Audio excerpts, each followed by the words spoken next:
What's going on, guys? Your man Unspoken Reviews back again with another video. And I told you guys in my last video that I was going to be doing something interesting and something new. Now, before I start this, I want you guys to understand that I have absolutely no affiliation with Marvel, with no affiliation with Disney, with no affiliations with any writers, directors, or producers of any of their projects. Okay? I want to make sure everybody knows that right off the bat. But what we're going to be doing today is I'm going to be giving you guys my own pended Blade script. All right. Now, we all know that the movie Blade, starring Mahershala Ali, was announced a few years ago. And throughout the years, as we've been leading up to what was supposed to be the release, this film has been plagued with multiple problems. And that is everything from directors leaving, writers leaving. Mahershala himself is talking about leaving. And even despite this, Marvel is still acting as if they're moving forward. But we have heard no word of the film in the last few months. So I decided, instead of waiting, that I would make up my own fan script of the Blade film. Okay? Now, I have no special name for it. It's simply just called Blade. But this is going to be my act one of what I think would happen in this movie. I will also be giving you guys fan casting, as well as who I think would fill in these roles. Some characters will not have fan casting. I'll also be doing a little bit of dialogue of what I think characters would say in situations. Now, the entire act and each act will not always have dialogue, but I will be putting in some dialogue to give specific situations. All right. Now, before I begin, I want you guys to keep in mind that the events of this hypothetical film take place during the 5 years after Avengers Infinity War. My thoughts with this is the lack of ideas using the 5 years in any film. I think the closest we ever got was WandaVision. Now, it has been hinted at in different projects, but we never really done anything with those 5 years unless it's been a short flashback. I will be changing a couple details. I know by comic standards, Blade was born in 1929, but I will change his birth to 1966. This will allow one different character that wasn't in the original Blade trilogy. Okay, let's go. The movie opens in the dead of night on a cold Chicago evening. A man is sitting behind the wheel, watching a group of security guards in front of a building. The building is bare, but as the man slowly shifts his head and slightly inhales, a symbol appears on the corner of the building. This would declare to the audience that only vampires have the heightened senses that could identify buildings declared for vampire use. A voice speaks from the man's earpiece. "How's it looking out there?" The mysterious man answers, "Another night filled with blood and ashes." "You certain that tip was 100%? The man says, "You did most of the physical interrogation, kid. If you're asking me, I'm doubting everything about tonight." The man notices a dark-skinned woman walking by and is suddenly thrown into a flashback. This flashback shows a pregnant woman, Blade's mother, slowly walking through the streets of Chicago before we cut back to present day. "Kid, you hear me?" the voice said. "They're here," the man answers. "Entry is planned?" he asks. "Collateral damage at the door," Blade says. "I'll utilize the exit." By collateral damage, we understand that Blade notices normal humans walking by or converging on the building. This would insinuate the ignorance humans have of the vampires around them and Blade's unwillingness to harm them. Next, we encounter a woman who wakes and is securely fastened to a large table. Voices of men and women are speaking around the table. "What's happening?" she asks. The people ignore her and continue their discussions about routes in and out of Chicago. The woman tries to look around as she notices something protruding out of her arm. Several tubes are coming out of her arms and legs. Blood is running through them. The tube stops in the hands of 3 men and 2 women dressed in business clothing. Vampires slowly sip it from the tubes, talking amongst themselves. There's no clear idea what they are talking about, but it does involve a satellite. Suddenly, a call comes over the radio that several security guards have gone missing. Some are pure ashes on the ground with weapons and clothing. One of the men asks what is happening, but no one answers. You hear gunshots on the radio. A man screams that a male is obliterating the security, then the radio goes dead. The security detail in the office trains their weapons on the door. A vampire male flies through the door and crashes into the table. The vampire's face an inch away from the enslaved woman. Something stabs into his back and he burns into ashes. The security starts shooting the doorway as the office vampires hide behind them. A smoke grenade rolls into the room. Smoke starts to fill the room. The vampires are confident until one of them starts to coughing uncontrollably. The smoke grenade has silver in it. To bring a reminder, this is used in the Blade Trinity film. Suddenly, a mysterious force moves into the room. Now, this is our only visual we have of Blade. He moves like a wraith. No visuals, just a slight shadow. You hear each of the vampires dying and see the fear in their eyes. After this, we see one of the vampires, a female, is still alive and she's crawling through the smoke. Suddenly, we hear a voice. And then there was one. A bullet explodes into the woman's leg. Slowly, a shadow creeps over her. You're not supposed to be real.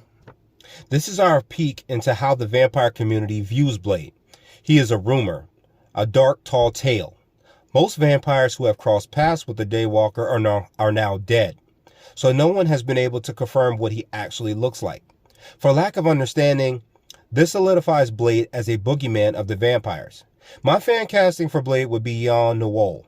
Now, if you guys ever seen the first Purge, you'll see the stairwell fight scene, you'll understand why. Vampires aren't supposed to be real either. You're all supposed to be a myth. A children's book about love and relationships. Fuck that. You and your little pals were discussing the specifics of something called Project Darklight. What is it? She refuses to talk, and of course Blade jabs a sword through her eye. This is the opening scene of the film, and here we get an idea of our protagonist, his fighting ability, and his legacy among his enemies. It also establishes what our protagonist is after and what our antagonists have, the main MacGuffin, if you will. Following this fight, we're introduced to Detective Terry Lee. Some Spider-Man fans may recognize her from the 90s animated series and Blade's love interest from that show. My fan casting for Terry Lee would either be Zoe Kravitz or Kyla Pratt. I thought it would be wise to choose a woman who is a little older, since a detective's role requires a seasoned police veteran. She arrives at the scene after a report of gunshots. She sees weapons, blood, and no bodies. She asks who owns the building, and based on records, it is owned by a company called Frost International. Wink, wink. This would be in reference to Deacon Frost, who most of you would remember from the very first Blade film. The film and the comic follow Deacon as one of Blade's deadliest enemies, as well as a vampire who turned his mother, which led to Blade's abilities. Now, Frost International is owned and run by a man named John Falsworth. In the comics, Falsworth is the first Baron Blood, another of Blade's enemies. He has superhuman speed, strength, and durability. However, most of his weaknesses do align with vampires. Falsworth will be the film's antagonist. Now, my fan casting for him would either be John Hamm, Cecilia Murphy, or someone a little older, Alec Baldwin. Falsworth arrives to disarm the police's suspicions. Minutes later, as the sun is rising, the woman held captive by the vampires is seen being escorted through the emergency room. A Dodge Charger drives through the city before heading down an alley and staring into a building. A garage door closes and the car begins to descend into a lower floor. This is Blade's hideout. A black male in his late 60s walks on a cane. This is our introduction to Jamal Afari. Now, in case many of you don't know, this is the man who discovered and trained Blade in the comics. Now, of course, this character was substituted for the character Whistler in the movies, but for this script idea, we're going with comic accurate characters. Now, if I was doing casting, I'd choose Ernie Hudson. Man looks great at his age, and he'd be the appropriate age to be the one who found Blade, which is why I changed the date to 1966 for Blade's birth. Hudson was born in 1945. 30 years later, it's a good fit. Jamal asks if Blade's mission had any results. Blade reports about Project Darklight, but neither of them have heard of it before. Blade also acknowledges that he told the female captive that she'd likely die, but it would be smart to get out of the city. This is something this movie does require: realism. Listen, unless you're Megan Fox or Machine Gun Kelly, vampires aren't a real thing. What I mean is how the movie handles those real stakes. Most times, Disney and Marvel is known to act cute, with kindness and jokes. This movie shouldn't do that. Not by much. This isn't Captain America or Thor. Blade, including characters like Ghost Rider, Moon Knight, or Punisher, should not be limited with optimism. Blade has spent lifetimes fighting this war and should never be pussyfooting around with the truth. Blade seems uneasy, and Jamal advises he takes his serum to suppress his urges. Blade shrugs off this idea in favor of a training session, until Jamal makes an uneasy joke about drinking blood instead. Now, many of us know that Blade does not enjoy drinking blood. Although he can, and it does increase strength, he's unwilling to because he hates the idea of being like his enemies. For this, he takes a serum as an alternate, but is not perfect in its effects. Blade relents and takes the serum. Of course, we have seen how this responds with Blade, so no need to dwell too far into that. Shortly after that, this Detective Lee is in her office filling out paperwork as a white male occupies the desk across from her. This is our introduction into Detective Chance Martin. Now, for the sake of this hypothetical, this character is a unique creation of my own, so I won't bog it down with any kind of fan casting. We see on Martin's desk he has articles pertaining to the Avengers, the answers to why everyone is missing, the events of Infinity War. He also has articles about mysterious alien or creature sightings. These sightings include a faded or blurry pic of Man-Thing from Werewolf by Night. Chance and Lee are trading information back and forth about uncertain details pertaining to what happened at Frost International. Lee berates Chance about the suspicions of the supernatural, but admits that she believes Fallsworth is hiding some details. She explains how security only works outside of the building at dusk and remains inside during the day. Chance gets ready to start in some supernatural conspiracy, but Lee quickly shuts him down. However, Clarence does make an argument considering strange occurrences like the Avengers and aliens from space. Lee's argument is that those things are somewhat tangible. A man who can create protective armor, or a man who is made strong by chemicals. Although weird, is possible. Clarence's phone rings and the officers have found the woman who was abducted by the vampires. Next, we transition to Frost International. John Fallsworth sits at a desk, a trail of blood moving towards him. One of the vampire security guards is hung upside down. Fallsworth is asking who the mysterious man was and how he took out his board members. The guard doesn't have an answer, and that no one was left alive who saw the man's face. Fallsworth's eyes light a fluorescent purple, and suddenly quiet crunching sounds are heard beneath the vampire's tactical armor. A small rat rips outside of the armor and falls to the floor, and Fallsworth calls to it and it answers. In the comics, Baron Blood has the ability to control most creatures from bats, wolves, rats, and mice. For this movie, he will have these powers. Fallsworth asks if the mysterious man possibly heard about Darklight, and the security guard is uncertain. Fallsworth is only willing to let the vampire live due to his loss in security. Because he has heard rumors of an infamous vampire slayer, he understands the woman that was abducted will likely be alive due to those same rumors. He tasks the vampire to check the local hospitals for anyone matching the woman's description. During this time, a woman in a small business suit holding a folder enters the room and sits patiently as Fallsworth receives a Skype call to his laptop, and a man's voice comes over the speaker. We don't see the man, but he asks questions about the attack on the building. Fallsworth scolds the man by saying he's off on treasure hunts while others are doing the important work. The man responds by saying that if his plans are successful, Project Darklight will no longer be needed, although Fallsworth believes it is more of an attainable solution than hunting for legends or myths. The man on the call warns Fallsworth that the legends and myths are exactly what the mysterious vampire is, and to be wary of what comes next. Fallsworth ignores the warning, telling the man if he doesn't have anything to contribute not to waste any more of his time, and ends the call. The vampire secretary looks deep in thought. Fallsworth asks, "Gina, what is it?" The woman admits that Deacon Frost has never been as arrogant to let himself miss the details. Fallsworth realizes that Frost does in fact know who the vampire hunter is. Fallsworth decides to increase the number of men going with the security guard to recover the human woman. We return to Blade and Jamal's base of operations to find Blade preparing his weapons. Jamal calls him down to show him some additional information about Frost International, explaining the company's profits has significantly increased since half the population vanished a year ago, and that the company has been working on accelerating into the space industry. I wanted this to be an intro for SWORD. As we know, SWORD was a prominent presence before and after Avengers Endgame. Even though it's been active since 1995 by the MCU timeline, this would have allowed the vampires to be more active in assisting, using air quotes there, to allow them to have satellites put in space. Jamal believes this could be what Project Darklight is about. Both men don't know anything else more about it, but believe the woman who was taken to the hospital may have heard something. The sun begins to set, and we soon cut back to the apartment complex of Miss Linda Compline. As detectives arrive, a hooded man is watching them. Lee and Clarence ask for an opportunity to speak with her about the events that took place. They see Lydia is desperately packing a bag.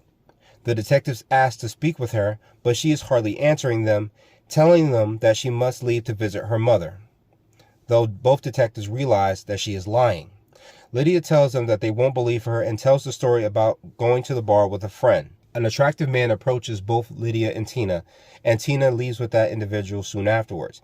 She does hear nasty sounds from the nearby alley and finds that Tina is being fed on by the man from the bar, her throat in his mouth.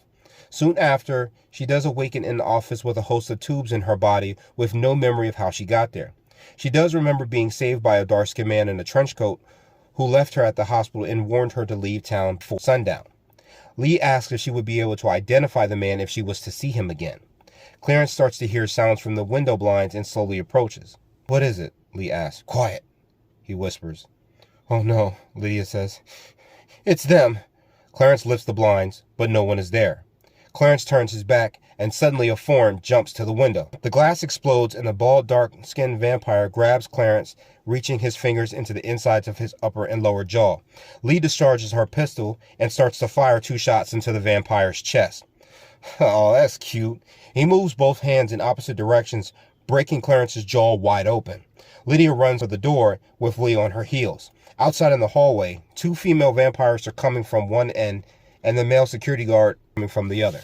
"Don't waste anyone's time, Lydia. Just need to pick your brain." Literally, he says. The 2 women use the stairwell to get to the ground floor. It opens to an alley with the security vampire greeting them. He grabs Lydia by the throat and immediately swats Lee away. Lee recovers and takes a few shots at the guard. The vampire moves Lydia in the way, forcing Lee to shoot her instead. Oopsie! He throws Lydia aside to the group of vampires, and her screams can be heard as they start feeding on her. I like that look. I've seen it on an antelope's eyes when the lion closes in. That look you humans get when you realize you're all just pieces of meat. Blade's cleaver weapon swings through the air and cuts into the neck of the vampires, reducing it to ashes. The weapon spins in the air as a figure catches it in midair and lands as a pair of headlights come to life, burning the skins of the vampires. Blade unsheathes his sword. "You're right about one thing, asshole. That look on your face is priceless." "Daywalker!" the vampire screams. "Kill him!" The UV lights burn the vampires, weakening them, allowing Blade to cut them down with ease. One manages to tackle him into the wall, which helps the vampire guard escape. Blade uses judo to subdue the vampire and slams it into the ground with one hand, slamming a silver stake into its throat, killing it instantly. "Freeze!" Lee says, her gun trained on Blade. "Bitch, is you serious right now?" Blade says. "Serious as a damn heart attack. Now put your hands in the air," Lee screams. Blade puts his hands in the air. "That's a fine, thank you." The headlights in his car go out, and Blade uses the shadows to sneak and disarm Lee. "Listen, detective, I'm sorry about your boy upstairs. Shit like this is part of the job," he says. "Whose job?" Lee asks. "Mine. Now, if you would excuse me, I need to catch that asshole before he makes it back to the nest," he says. Blade returns to his car and drives off, but Lee looks down at her hands as a tracking device she put on Blade before he got away. Now, this right here would conclude Act 1 of my Blade script. I hope you all enjoyed. If you want Act 2, leave Act 2 in the comments, and make sure you all like the video and subscribe. I will catch you vampire hunters in the next one. Later.